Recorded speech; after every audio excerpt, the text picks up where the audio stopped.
Welcome student, diploma civil second year fourth semester, subject RCC drawing. ये civil engineering drawing का मैंने page ले रखा है, बट अगर आप देखें तो आरसीसी ड्राइंग के कुछ चैप्टर इस बुक्स में अवेलेबल हैं।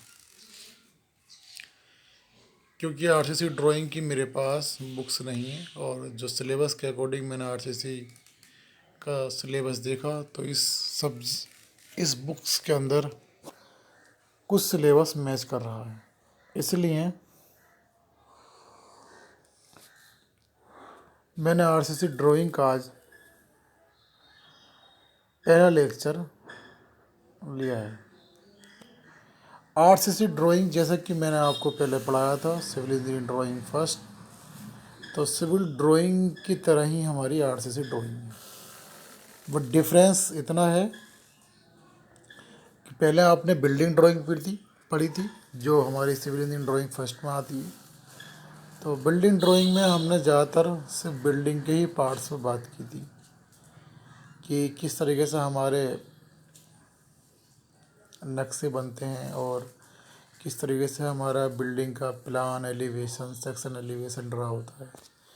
कोई फाउंडेशन है तो उस फाउंडेशन पे हमें कितनी गहराई तक जाना है, कितनी चौड़ाई तक जाना है, डीप फाउंडेशन है या सेलो फाउंडेशन है, किसी दीवार की चौड़ाई कितनी रखनी है।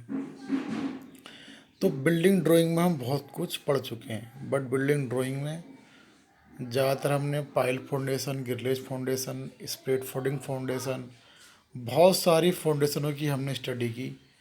अब हमें उस स्टडी को देखते हुए अब हमारी बिल्डिंग के अंदर जो रेनफोर्समेंट यूज होता है, सीमेंट कंक्रीट यूज होती है, तो हमें आरसीसी ड्राइंग पर स्टडी करनी है। तो आप लोग कंफ्यूज ना हो कि सिविल इंजीनियरिंग ड्राइंग सेकंड है, civil engineering drawing second, civil engineering first, ये सिविल डिप्लोमा इंजीनियरिंग के ही ड्राइंग्स के पार्ट हैं। बट कुछ टाइम पहले इनके नाम चेंज करके बिल्डिंग ड्राइंग और आरसीसी ड्राइंग रख दिया गया है।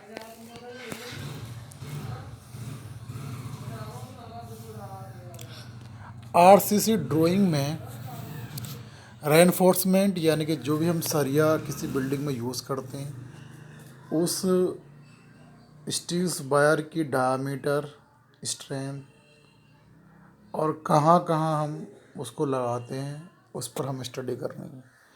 किसी भी स्ट्रक्चर में जब हम आरसीसी प्रोवाइड कराते हैं तो हमें क्लियर कवर, स्पेसिंग वगैरह देनी होती है। कोई बीम है, कॉलम है, कहाँ कहाँ किस किस तरीके से हमें स्टील वायर यूज़ करनी है, सभी का हम डीपली स्टडी करेंगे। और आपको ये समझना बहुत ज़रूरी होगा क्योंकि ड्राइंग के अंदर कोई भी पार्ट हम बिना मेजरमेंट के ड्रा नहीं कर सकते हैं।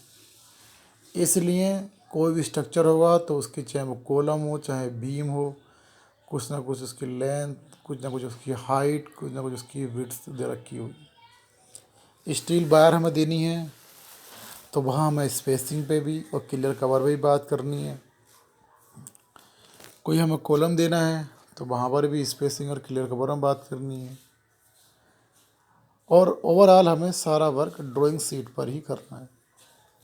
तो ड्राइंग शीट पर जब भी हम कोई वर्क करते हैं तो कहीं ना कहीं हमें चाहिए कि ड्राइंग शीट पर जो होने वाला काम है वो किसी भी स्केल को मानकर होना चाहिए।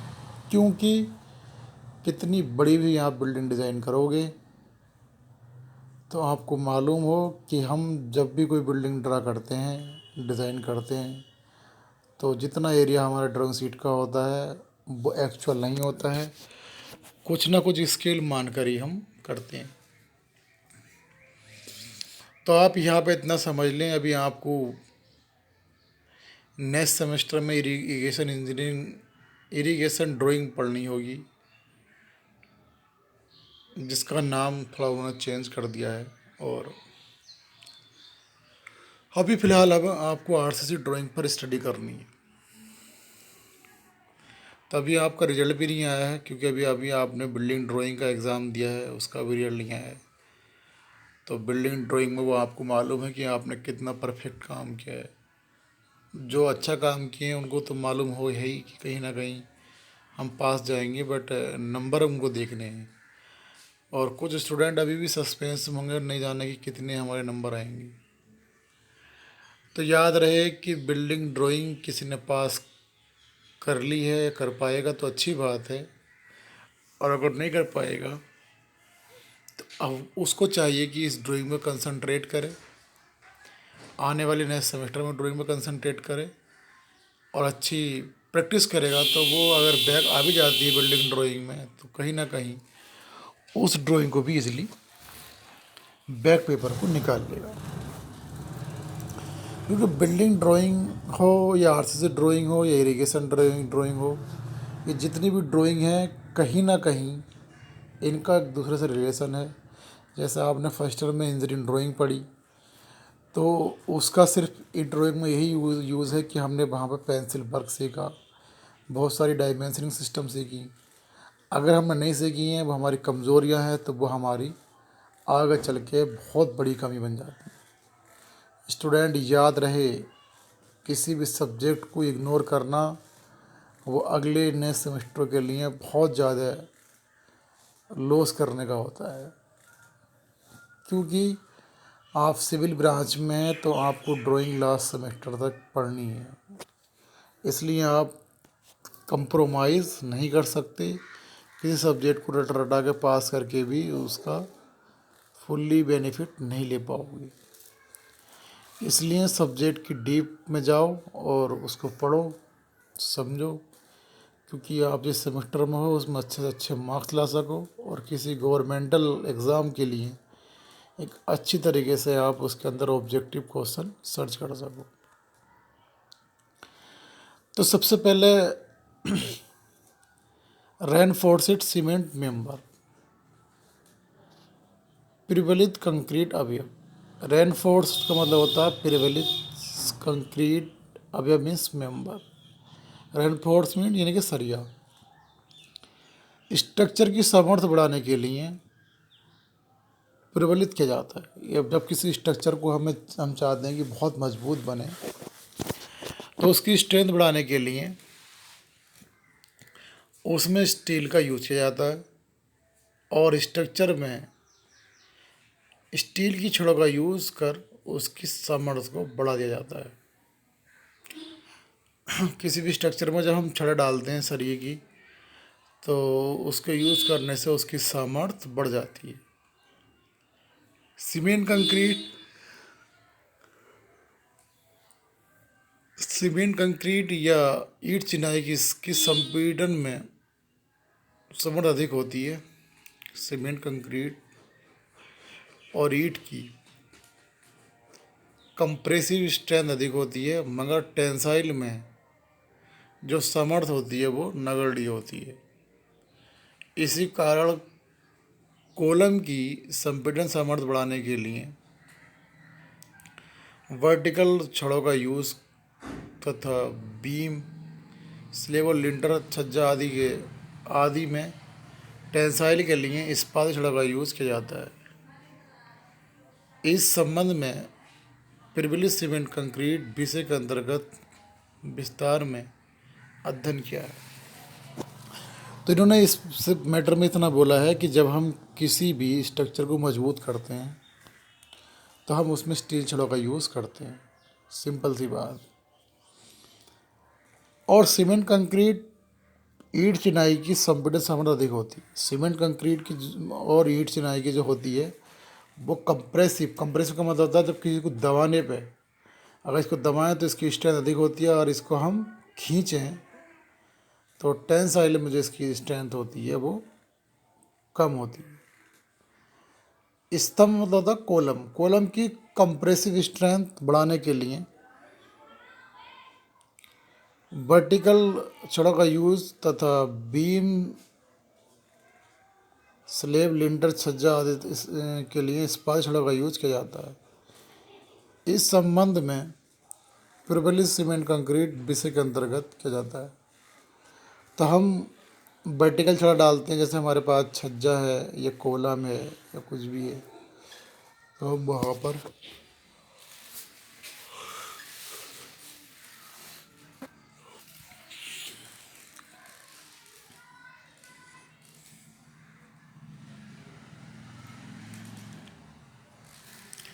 धरन बीम स्लेब लिंटर छज्जा आदि में तरन के में इस्पात छड़ का यूज़ किया जाता है। इस संबंध में प्रिबली सीमेंट कंक्रीट विषय के अंतर्गत विस्तार से अध्ययन किया है।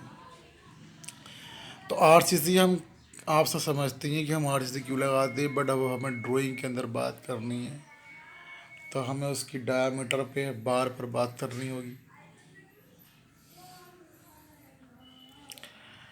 अब यहाँ पर आता है cover on reinforcement bar. Cover का मतलब होता है कि जब हम किसी स्टील वायर को किसी भी कॉलम में, बीम में, स्लेब में डालते हैं तो हम उसको उस स्लेब की थिकनेस के किस पॉइंट पर जाकर रखते हैं ताकि वो एक सेंटर पॉइंट पर आए, उसके ऊपर और उसके नीचे एक निश्चित अनुपात में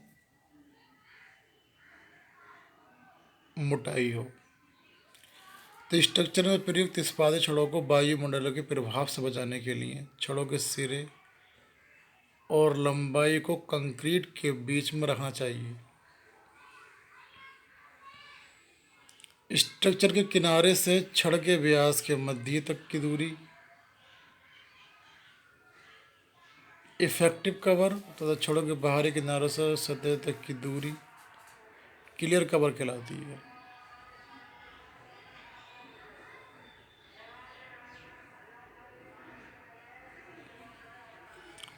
कंक्रीट के मध्य में रखना चाहिए। स्ट्रक्चर के किनारों से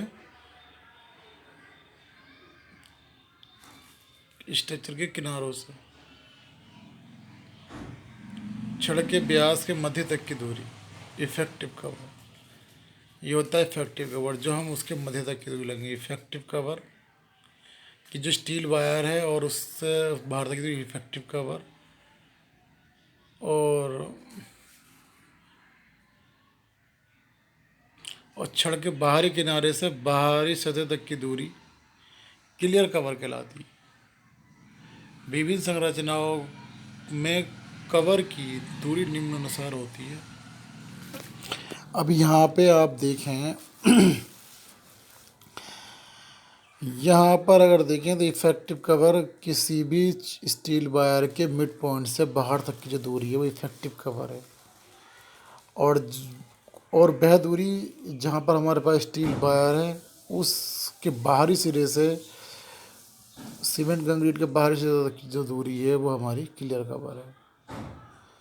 तो अब अगर हम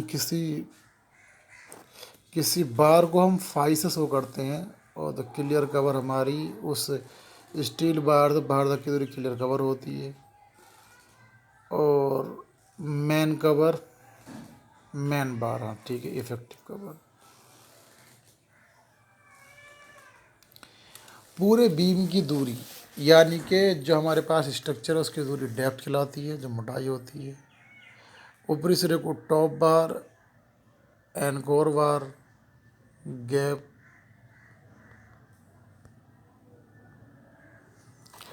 एक्सपेंशन गैप।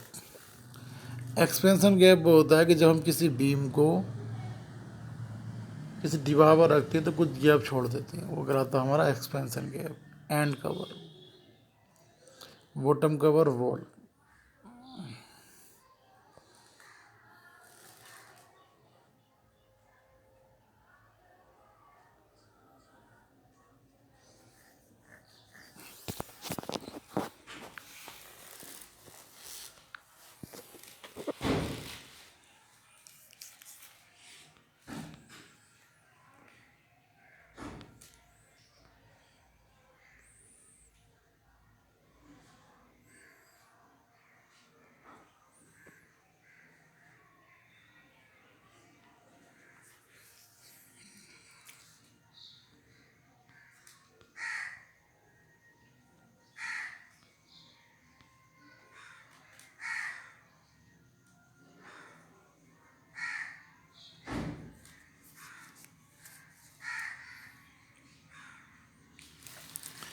तो ये ये एक फिगर मैंने आपको दिखाई है यहाँ पे। तो ये फिगर है, ये कोई दीवार है, बॉटम कवर, टॉप कवर, किस तरह से बार है। हालांकि बार का कोई डायमीटर नहीं ले रखा है, बस एक दिखाया कि इस तरीके से क्लियर कवर, इफेक्टिव कवर होता है। तो स्टूडेंट आपको याद रहे कि कहीं ना कहीं ये फिगर एक आप रफली ड्रा कर लें ड्राइंग शीट पर कि इफेक्टिव कवर क्या होता है, क्लियर कवर क्या होता है, मेन बार क्या होती है, टॉप कवर, एनकोर बार, एक्सपेंशन जेब, एंड कवर, वॉल और डेप। ये चीज़ें किसी भी स्ट्रक्चर में हम लगाते हैं। ये यही हमारे पास आरसीसी ड्राइंग का एक सबसे पहला कंसेप्ट है कि हमें आरसीसी ड्राइंग के सबसे पहले टेक्निकल टर्म्स पे जाना है कि हमने कोई दूरी दे रखी है अपने बीम से स्टील वायर की, तो उसका क्या नाम है। तो पहले हमें इन चीज़ों पर जाना है, फिर आगे जैसे जैसे हम लेक्चर बढ़ाएंगे उस हिसाब से हम आपको बताएंगे कि अगर हमने इफेक्टिव कवर इतना लिया है, क्लियर कवर इतना लिया है, तो वो स्ट्रक्चर कैसा डिज़ाइन होगा। फिर हम उसको स्केल मानकर आगे बढ़ाएंगे। तो याद रहे कि हमें हर पॉइंट पे सही तरीके से चीज़ों को समझना है और कहीं ना कहीं उसको ड्रा भी करना है। मैंने पहले भी आपसे बताया कि बिल्डिंग ड्राइंग में इतना कुछ पढ़ाया, कहीं ना कहीं आप लोगों ने ड्राइंग शीट बहुत कम बनाई और कुछ बच्चों ने काफ़ी मेहनत की और बनाई।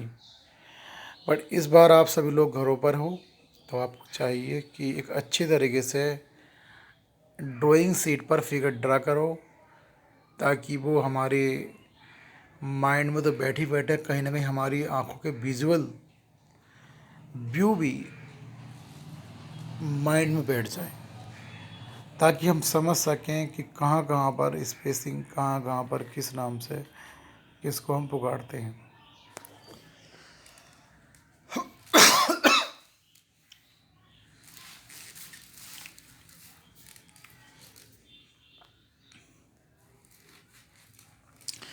अब रही इस फिगर को बनाने की बात, तो ये फिगर आप जैसे मैंने बताया था HB 2B 2H, तो बेहतर ये होगा कि पूरी फिगर को आप HB से ड्रा करें और जो इनके नाम है वो HB से लिखें।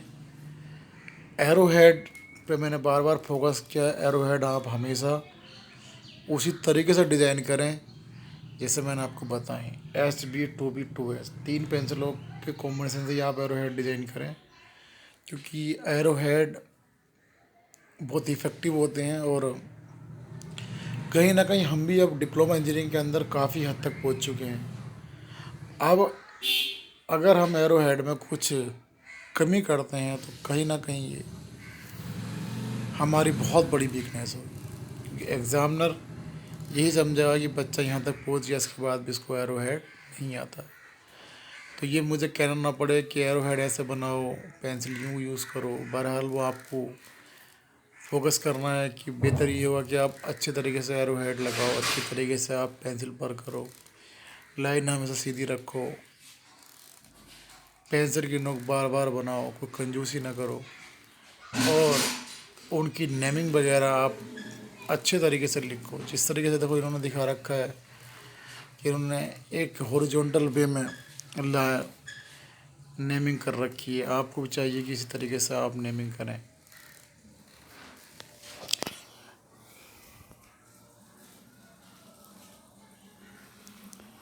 अब आता है एंड कवर। एंड कवर को आप यहाँ देखोगे तो एंड कवर वो है कि जो जहाँ पर आपने किसी स्टील वायर को एंड किया है, बीम के प्रत्येक सिरे पर 25 mm, यानी कि 25 mm का हम एंड कवर लेते हैं।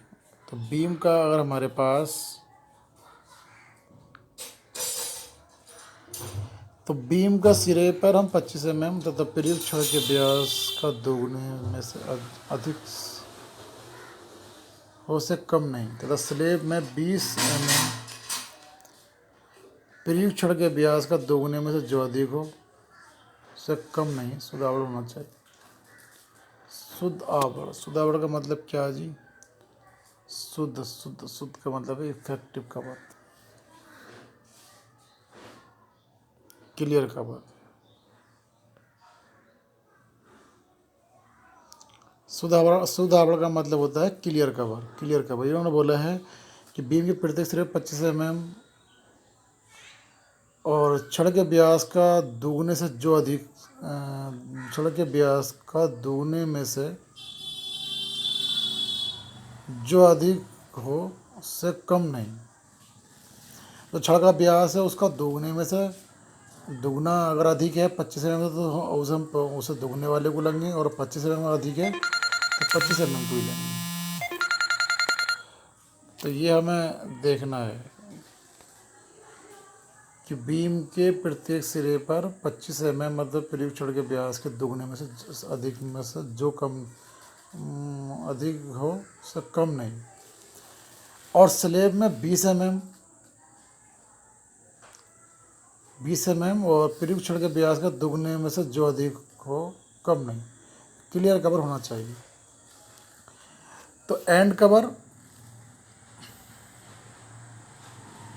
25 mm या फिर जो हमारे पास स्टील वायर है उसकी दुगनी मोटाई में से जो अधिक हो। और क्लियर कवर हमें 20 mm लेना चाहिए, और 20 mm से अगर हमारे पास जो स्टील वायर है और उसका व्यास ज़्यादा है तो उसे लेना चाहिए। कवर बीम की तली में तथा ऊपरी सतह पर क्लियर कवर 25 mm, बीम की तली में तथा ऊपरी सतह पर क्लियर कवर 25 mm अथवा लांबिक प्रबलन छड़ों के व्यास में से जो अधिक हो कम नहीं होना चाहिए। क्लियर कवर 12 mm छड़ के व्यास में से जो अधिक हो रखना चाहिए। तो इन्होंने बताया कि and cover 25 mm, slab 20 mm और बीम का इन्होंने बोला है 25 mm, clear cover 25 mm, slab में जो क्लियर कवर 12 mm छड़ के व्यास में अधिक हो रखना चाहिए। तो ये कुछ हर चीज़ के लिए अलग अलग है, इसके बारे में हम और बताएंगे कि कितना कितना हमें इफेक्टिव कवर क्लियर कवर लेना है। फिलहाल आपको ये जो फिगर दिखाई थी यह वाली, इस फिगर पे आपको चाहिए कि इस फिगर को अच्छी तरीके से बनाएं, समझें कि क्लियर कवर इफेक्टिव कवर क्या क्या होता है।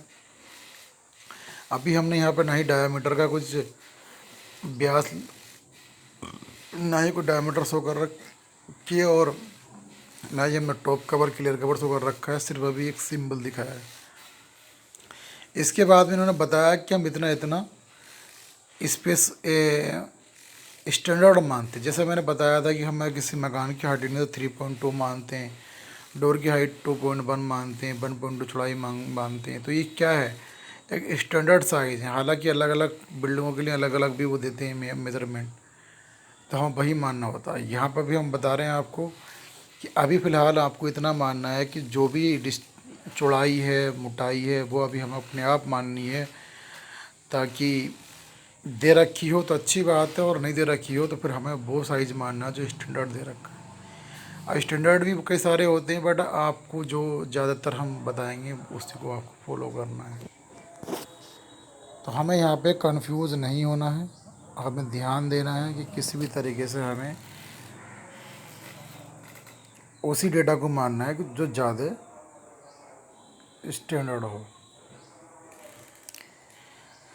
कॉलम की लंबे छड़ों पर जो क्लियर कवर है वो 40 mm होना चाहिए। क्लियर कवर यानी कि जो कॉलम बनाते हैं हम, तो कॉलम में हम वर्टिकल छड़ डालते हैं तो उसमें 40 mm का होना चाहिए। मगर 200 mm माप तक के कॉलम में यह क्लियर कवर 25 mm रख सकते हैं। अगर हमारा 20 सेंटीमीटर, अगर हमारा जो कॉलम है वो ज़्यादा बड़ा नहीं है तो उसका क्लियर कवर 25 mm तक रख सकते हैं। हालांकि 40 दे रखा है इन्होंने, तो वो डिपेंड करेगा सिचुएशन के ऊपर। फाउंडेशन भूमि के अंदर बनी संरचना में क्लियर कवर न्यूनतम 50 mm रखना चाहिए। जो स्ट्रक्चर हमारा ग्राउंड के अंदर है तो हमें चाहिए कि उसका क्लियर कवर 50 mm यानी कि 5 सेंटीमीटर रखना चाहिए, क्योंकि वहाँ नमी आने के चांस ज़्यादा रहते हैं और नमी से हमारा जो स्टील है उस पर जंग लग जाती है। वॉल सामान्यतः दीवार के लिए क्लियर कवर 20 mm रखा जाता है, मगर अम्लीय रासायनिक तथा जलग्रस्त मृदा अथवा समुद्री जल में शुद्ध इफ क्लियर कवर 40 से 60 mm के मध्य रखना चाहिए। किसी भी अवस्था में क्लियर कवर की मोटाई 75 mm से अधिक नहीं होनी चाहिए। तो यह भी एक बहुत बड़ी बात इन्होंने बोली कि अगर हमें क्लियर कवर कितना ही रखना है तो 75 mm से हम अधिक नहीं रखना चाहिए। और दीवारों पर हम जो क्लियर कवर रखते हैं वो 20 mm रखते हैं। और अगर कुछ समुद्री एरिया है या जहाँ पर ज़्यादा नमी है या पानी है तो वहाँ पर हम 40 mm से 60 mm के बीच में क्लियर कवर रख सकते हैं। तो स्टूडेंट, इस लेक्चर में इतना ही, बाकी हम नेक्स्ट लेक्चर में बात करेंगे। थैंक